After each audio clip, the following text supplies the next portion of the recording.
welcome to the video lecture series on chemical process plant design and economics. Myself, Javin Pandya, Assistant Professor in Chemical Engineering Department of LJIET Institute of Engineering and Technology. So in this video lecture, we'll continue with the previous chapter, which is a process auxiliary and process utility. So in this lecture, we'll talk about the piping insulations and various temperature range for piping insulations, then talk about the types of insulations, and we'll talk about various insulating material.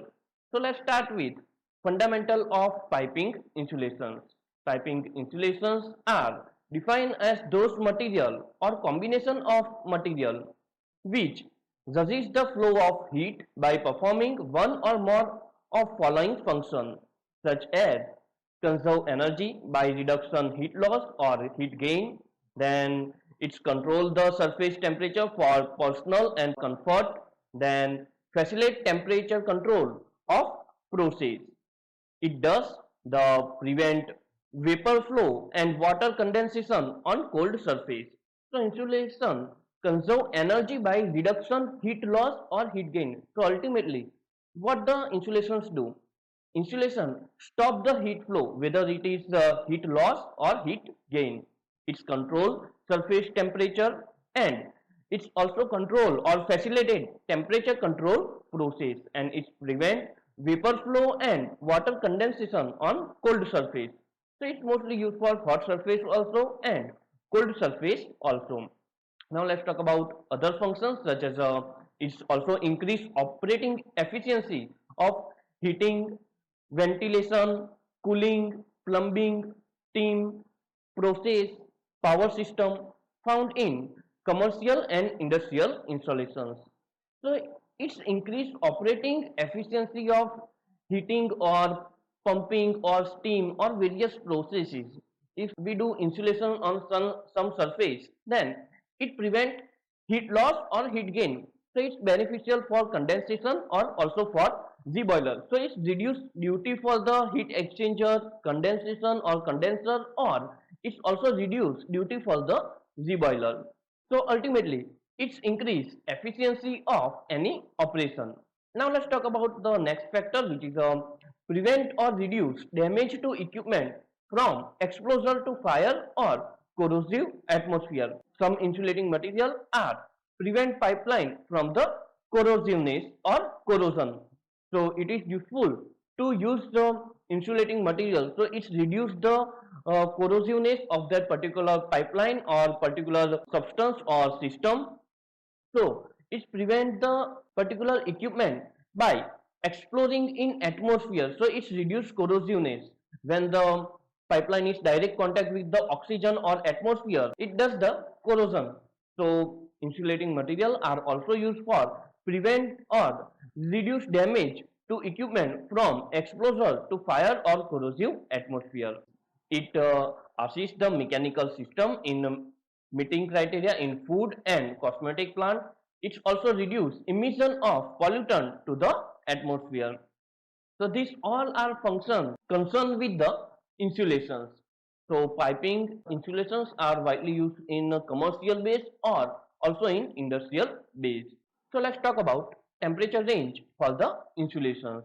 The temperature range within which the term thermal insulation will apply is from minus 75 degrees Celsius to 815 degrees Celsius. All applications below minus 75 degrees Celsius are termed as a cryogenic, and those above 850 degrees Celsius are termed as a refractory. So a temperature range between minus 75 degrees Celsius to 815 degrees Celsius are termed as thermal insulation. Below 75 degrees Celsius is termed as a cryogenic, and above 850 degrees Celsius are termed as a refractory. Now let's talk about there are various types of temperature range for insulation, such as low temperature thermal insulation, intermediate temperature thermal insulation, and high temperature thermal insulation.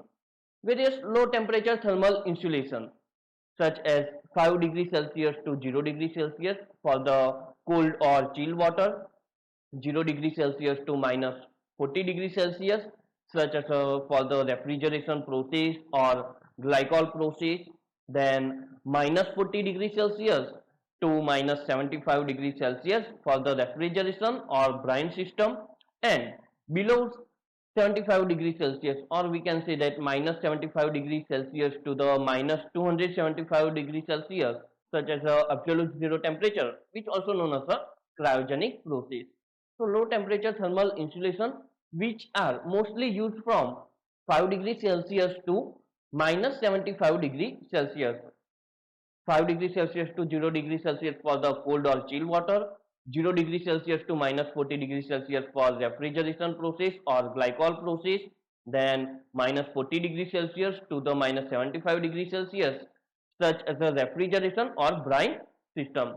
Then intermediate temperature thermal insulation, that can be given by minus 16 degrees Celsius to 100 degrees Celsius for the hot water or steam, then 100 degrees Celsius to 315 degrees Celsius for the steam and high temperature hot water, and then high temperature thermal insulation, that can be given by 350 degrees Celsius to 815 degrees Celsius, such as a turbine, breaching, stacks, exhaust, which all process are used high temperature thermal insulations. So temperature range for insulations can categorize in three bases: low temperature thermal insulations, intermediate temperature thermal insulations, and high temperature thermal insulations. Low temperature thermal insulations are categorized from 5 degrees Celsius to minus 75 degrees Celsius, where intermediate temperature thermal insulations categorized as a 16 degrees Celsius to 315 degrees Celsius, and high temperature thermal insulating material are categorized from 315 degrees Celsius to 850 degrees Celsius. Minus 70 degrees Celsius to 850 degrees Celsius, generally termed as a thermal insulation. Below 75 degrees Celsius is termed as a cryogenic, and above 850 degrees Celsius is known as a refractory. So this is all about temperature range for the insulation. Now let's talk about the next topic, which is the insulation type. So there are mainly three types of insulations, such as the fibrous insulations, cellulose insulations, and granular insulations. So first let's talk about fibrous insulation. Fibrous insulation composed of small diameter fibers which finally divide in the edge space. The fiber may be a perpendicular or parallel to the surface being insulated, and they may have or may not be bounded with together. Silica, rock wool, slag wool, alumina, silica fiber are used. Widely used insulation of this type are glass fiber and mineral wool fiber. So from this image can see that these all are the fibrous material and which are perpendicular or parallel to the surface. This is both surface. This is a cold surface and this is a hot surface, and this is a insulating material. This insulating material are contain various fiber which are perpendicular or parallel to the surface and which may or may not bounded with each other. So this is original image of fibrous insulating material, and this is a thermal image of fibrous insulating material. So now let's talk about various types of fibrous insulation. Fibrous insulation further classified as a inorganic material, organic material, composite material, and advanced material. Various inorganic material which classify as a glass wool, rock wool, or mineral wool, where organic material which further classify as the sheep wool, cotton wool, or asbestos fiber, where composite material further classify as a wood wool. So these all are various types of fiber insulating material which are widely used in chemical and petrochemical industry. So this is all about fibrous insulation material. Now let's talk about cellular insulating material.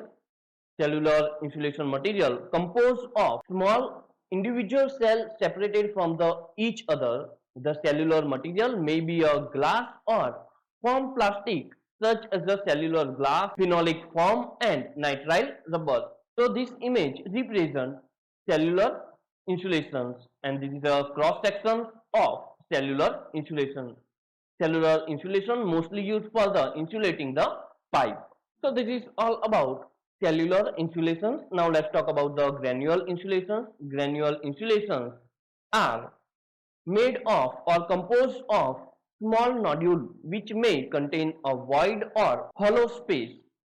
It is not considered a true cellular material since gas can be transferred between individual space. This type may be produced as a loose or pourable material or combined with binder and fiber or undergoes a chemical reaction to make a rigid insulations. Example of this insulation are calcium silicate.